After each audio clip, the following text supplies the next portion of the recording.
여러분 안녕하십니까. 대선을 26일 앞두고 문재인 안철수 양강 후보의 신경전이 매우 치열합니다.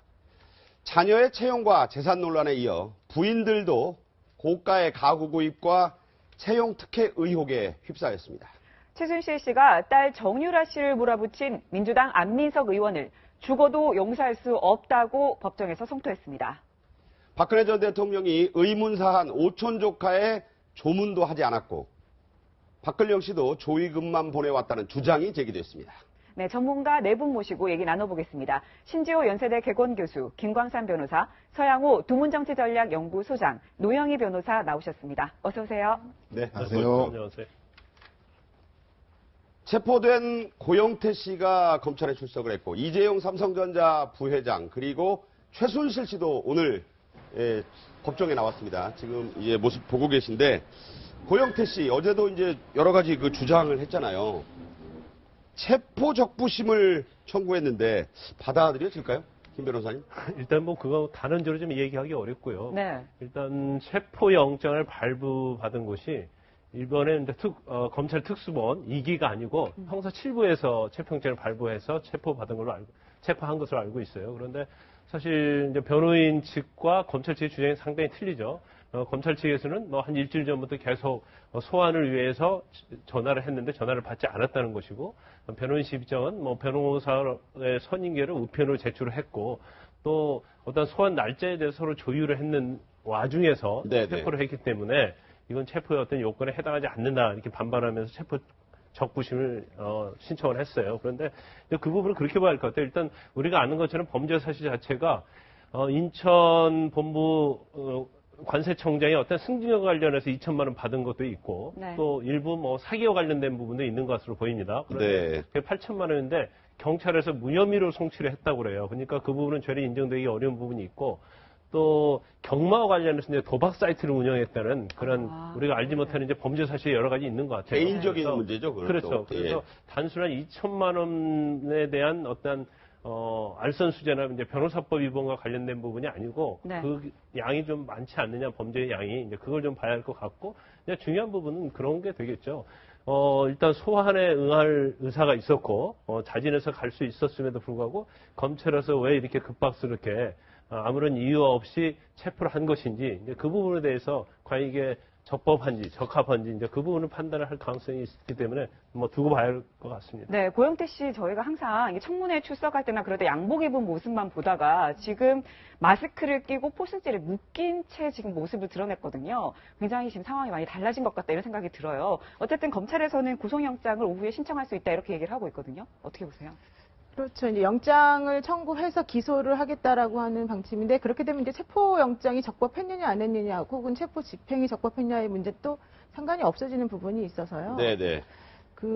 지금 문제는 사실 2천만 원 정도 돈을 받은 것으로 확인이 됐다, 계좌에. 네. 그거 하나만 가지고 사실 이런 식으로 체포나 구속까지 하지는 않거든요, 일반적이라면. 그러니까 이게 공무원이 아닌 사람이기 때문에. 그래서 이런 것이 좀 약간 과잉한 것 아니냐라고 하는 게 이제 법조계의 시각인데, 네네. 그런데 불구하고 지금 어제 검찰에서 얘기한 거는 형사 7부와 첨단 범죄수사부 1부에서 첨수 일부. 그 양쪽에서 다 지금 조사를 하고 있는데, 그 밝히기 어려운 여러 가지 것들이 있어서 이걸 해야 된다라는 얘기가 하나가 있고, 네네. 또 하나는 그 박사모를 중심으로 해서 고영태 씨에 대해서 고발한 사건들이 되게 많아요. 네네. 그런 것들을 같이 처리하다 보면 이제 구속을 하는 것이 당장 필요하다라고 하는 입장이거든요. 네. 그래서 지금 이 사건을 왜 이렇게까지 고영태 씨가 그동안에 여러 번 협조했음에도 불구하고 이렇게까지 급박하게 상황이 변하게 된 계기가 무엇인지에 대해서 다들 관심을 가지고 있는 상황이라서 네. 사실은 어떻게 될지 모르겠어요, 저도. 네. 특히 뭐 검찰이 오래전부터 이 고영태 씨의 혐의에 대해서는 인지하고 있었는데 왜 하필 그저께 전격적으로 문을 뜯어가면서까지 체포해서 갔는가. 주진우 기자가 자기 페이스북에 네, 올렸죠. 그렇습니다. 사진까지 사진을. 나왔는데 결국은 뭐 일각에서 왜 아까 말한 대로 배임수재 2천만 원밖에 안 되는데도 불구하고 심야에 문을 뜯어서 긴급적으로 체포해 갈 정도로 중요한 것이냐에 대해서 논란이 있는 이유가 아마도 우병우 민정수석은 국정농단을 한 직무유기와 그 직권남용의 혐의가 있음에도 불구하고 풀려나고 네. 고영태 같은 작은 범죄자는 잡아넣는 그래서 일각에서는 검찰에 아는 사람이 있으면 무죄, 유검 무죄고 검찰에 아는 사람이 없으면 무검 유죄냐, 이거는 형평성에 맞지 않다라고 하는 그 논란이 있어도 아마도 검찰이 우병우 민정수석을 구속시키지 못한 영장이 그 기각된 거에 대해서 물타기용으로 고영태를 대신 활용하는 건 아닌가라고 하는 일각의 비판도 있다는 점 유념해야 될 것 같은 생각이 듭니다. 네. 자, 말씀드린 대로 오늘 또 최순실 씨가 이게 저 뜯겨나간 눈의 모습 네. 저희가 직접 가서 촬영을 했거든요. 저 상태가 상당히 과격하게 좀 뜯긴 그런 모습을 보시고 있는데요. 최순실 씨가 어제도 이제 재판을 받았습니다. 그런데 어제 재판정에서는요. 지금 이제 나오는 모습인데 네. 마스크를 신 교수님 쓰고 잇따라 지금 재판이 열리고 있는 데서 상당히 좀 피로감, 힘들다 이런 말도 했다고 해요. 네, 옷도 또 사복이에요. 옷도 지금 사복이고 수의를 근데 벗었네요. 전체적으로 보면 걸음걸이도 그렇고요. 네. 그 얼굴도 좀 수척해져 있는 것 같고 걸음걸이도 이전만큼 그게 안 되는 것 같아요. 그러니까 이제 아마 이제 꽤 수감 생활이 장기화되면서 네. 심신이 지금 다 피폐해 가고 있는 그런 상황이 네. 아닌가 확실히 좀 보여지는데요. 수척해진 것 예, 같아요. 수척해진 것 같고. 네. 근데 재판을 빼달라고 그러는데 저 뺀다고 뭐 될 일은 아니잖아요. 네, 그러니까 네. 저게 빼주는 게 뭐 수업 한번 빼주고 뭐 이렇게 되는 게 아니잖아요. 네. 오늘 재판 안 받으면 그거 언젠가는 또 받아야 되는 과정이고. 그러니까 저게 뭐 제대로 된 대응인지 네. 그건 좀 의문이네요. 네. 어제 이제 최순실 씨가 법정에서 한 얘기들이 화제가 되고 있습니다. 2대 얘기도 많이 했고 한데 먼저 주요한 얘기부터 짚어드릴게요. 첫 번째로 저희가 주목한 얘기. 딸인 유라는 아무것도 모르고 엄마가 하자는 대로 따랐을 뿐이다. 이 점을 좀 참작해달라 이렇게 얘기했고 안민석 민주당 의원이 국회 상임위에서 국가대표 선발 과정에 대해서 문제를 제기했다. 내가 죽어도 눈을 못 감을 정도로 애를 공격했다. 정말 억울하다 이런 얘기 했습니다. 일단 뭐 아무것도 모르는 딸 얘기를 했는데 아무것도 모르는 것은 맞지 않는 것 같아요.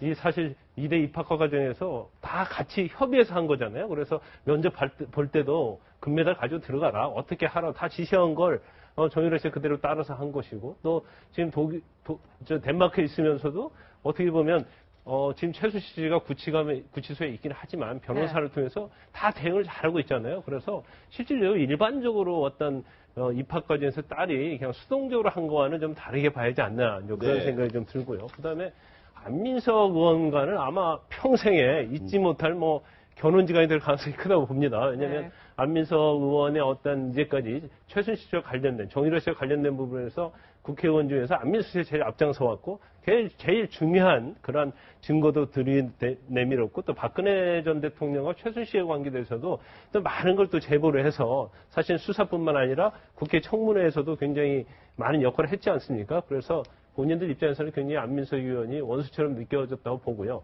그다음에 제가 아까 최순실 씨가 좀 굉장히 힘들다는 얘기를 했었잖아요. 이제 그 부분에 한마디 말씀을 드리자면 최순실 씨는 지금 국정농단과 관련된 부분에서 대부분 다 공범으로 되어 있지 않습니까? 그러니까 본인이 피고인으로서도 나가야 하고 증인으로도 나가야 하고요. 네, 그래서 네. 모든 검찰, 특검, 재판, 탄핵 심판에 다 나가야 하는 거고 조사를 다 받아야 하는 거예요. 이것도 네. 어제 2대 관련 재판 아니었습니까? 그렇죠. 그러니까 네. 모든 범죄 사실에 대해서 최순실 씨가 정점에 있기 때문에 본인이 다 그런 걸 개입 안 된 데가 없다는 뜻이에요. 조사받아야 하고 네. 증인받아야 하기 때문에 사실 동정을 하는 게 아니라 힘들긴 힘들 겁니다. 자, 네. 근데 이 재판 얘기 네. 좀 더 하겠습니다. 네. 최순실 씨가 이런 일로 이화여대 관계자들이 이런 일을 겪게 해드려서 죄송하다. 여기 있는 이대 관계자들께 정말로 사죄를 드린다 하면서 명문대인 이대를 이렇게 만든 데 대해서 진심으로 죄송하다고 하면서 울먹였다고 하고 엉뚱하게 무슨 고려대니 연세대에도 입시에 이미 내정자가 있다고 들었다. 이거 황당한 주장을 하면서 이른바 속칭 물귀신 작전도 했다 이런 얘기이고요. 또 얘기 나옵니다. 특검은 이대 입시가 부정이라는 선입견을 갖고 수사했고 그 과정에서 강요와 압박을 받았다. 자 이런 주장했고 그래서 회의와 협박 때문에 진술을 내가 거부하기도 했다 이랬습니다. 어떻게 보십니까 노 변호사님? 지난번에 장시호 씨 관련해서 얘기가 나왔었지 않습니까? 장시호 씨가 연대에 들어갈 때 여러 가지 조금 특혜를 많이 받았다라고 한 얘기가 있었기 때문에 아마 최순실 씨가 얘기하는 거는 그런 식으로 연대와 그 뭐 이대와 관련된 얘기들을 하는 것 같고 일단은 좀 미안하겠죠. 당연히 자기 입장에서도 그런 얘기를 하는 것 같은데 사실 뭐 그거 자체가 본질은 아니고 항상 일관적으로 부인이 오는 상황에서 하는 말이기 때문에 이제 저분이 하는 말에 특별히 그렇게 막 깊이 있게 우리가 생각할 필요는 없을 것 같아요. 근데 지금 현재 저런 그 정유라 씨의 입시 문제 때문에 그 연대든 이대든 뭐 고대든 어느 학교든 상관없이 그 체육과 관련해서 입시 특혜를 받아서 갔다라고 사람들이 오해하는 부분들이 되게 많아졌다는 거예요. 그래서 오히려 학사 관리도 많이 힘들어졌고 학생들 입장에서도 매우 힘든 상황이 되었다라는 얘기가 있거든요. 이게 전부 다 이제 우리나라 그 대학교 들어가기가 매우 어려운 상황에서 아무래도 좀 좋은 데를 보내고 싶어 하는 부모들의 마음이 이제 합쳐지다 보니까 여러 가지 약간 부작용이나 불협화음이 나오는 것 같은데요. 네네. 그런 의미에서도 이번 일을 계기로 해서 오히려 좀 투명하게 입시 정책을 펼치는 것이 훨씬 더 학생들을 위해서도 좋고 나라를 위해서 좋지 않을까 생각합니다. 네, 지금 보면 최순실 씨가 이런 얘기를 해요. 재판에서 계속. 자, 유라, 이 어린 학생을 공범으로 넣는 것은 특검이 인격 살인을 한 것이다. 이건 애 인생이 걸린 문제다. 지금 계속 정유라 씨가 억울하다. 그리고 아까도 또 봤지만 우리 애를 공격해서 내가 억울해서 눈을 못 감겠다. 너무 억울하다. 지금 이 얘기 계속하는 거예요. 그러니까 지난번에도요, 특검 출두하면서 막 그 엘리베이터 타기까지 뭐 민주주의 특검이 아닙니다. 특검이고 애들과 손주까지 다 죽이려고 한다. 그러니까 인간이니까 자기 피부치에 대한 어떤 애착 이런 거는 이제 당연한 건데. 네. 근데 아까 이제 안민석 의원이 내가 정말 밉다 하는 것도 이제 정유라를 이제 심하게 공격했다 이런 건데요.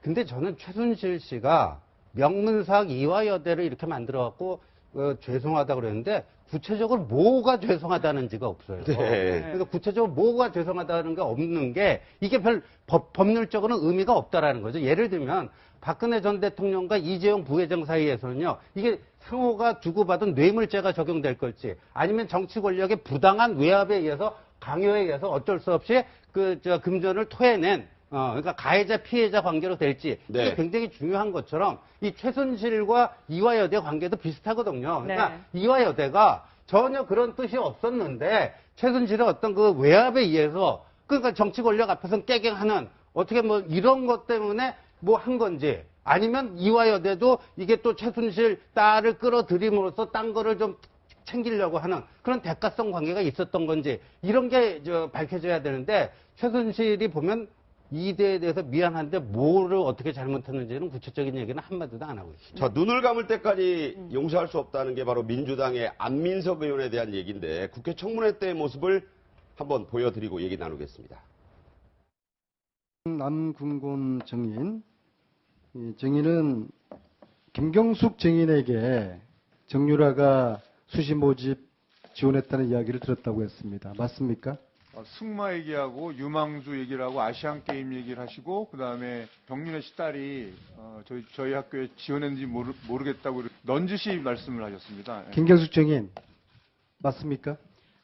그런 사실이 없는 걸로 저는 기억이 됩니다. 네. 왜냐하면은 알겠습니다. 예, 그래서 남궁곤 증인이 총장에게 보고를 했죠. 총장이 뭐라 그러던가요? 첫 마디가 정윤혜 씨가 누구냐고 저한테 되물으셨습니다.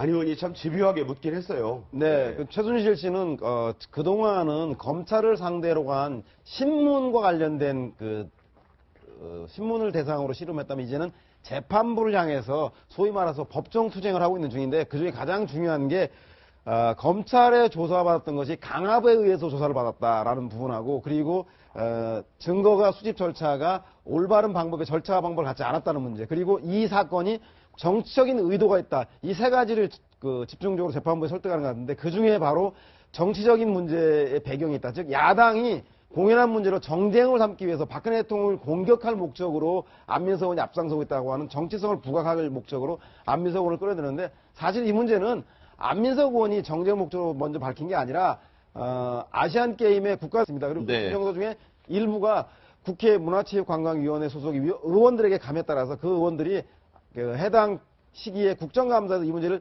집중적으로 제기함에 따라서 이슈화된 것이지 이게 안민석 의원이 야당이기 때문에 여당을 정쟁하기 위해서 희생양이 되다 이것을 얘기하는 것은 억지 주장인 것 같고요. 아마도 본인은 그걸 강조함으로써 재판부에게 불편부당한 현재 사건이다라는 걸 강조하기 위한 게 아닌가 생각이 듭니다. 네. 네. 자.